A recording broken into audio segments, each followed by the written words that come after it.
Let's talk first about what's known as integrated care. What's happening?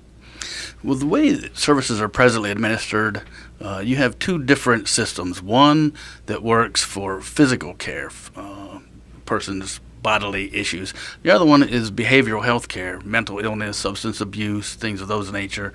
They've been operating under two separate systems.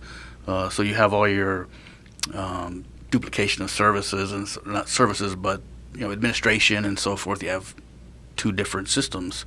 So under integrated care, they will put those two systems under one umbrella so that the person gets complete care, comprehensive care, and the physician will know better how to address the whole person rather than having people in different areas. And potentially two sets of treatment doctors and nurses, et cetera, Right. not really knowing specifically what the other group is doing. Right. So when you look at integrated care, there may be physical issues that are associated with mental health and vice versa that won't get necessarily addressed if you have two separate systems. So when you put those under one roof, the doctors will know the whole history of the person and how best to treat them.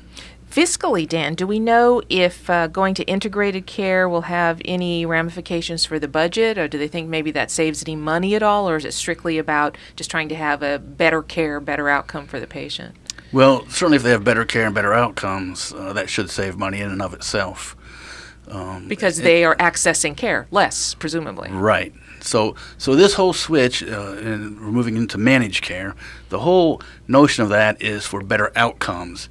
Right now we have a fee-for-service system which pays the providers for every visit, every procedure, every prescription, and that can be very costly. So switching to managed care, they will instead have a capitated rate, which means there's a ceiling on it. And a physician or the provider group will get a set amount, a flat fee every month, and they will have to find a way to provide all those services, and then they will be judged on whether or not the outcomes are better. And so that in itself is the driver for moving costs down.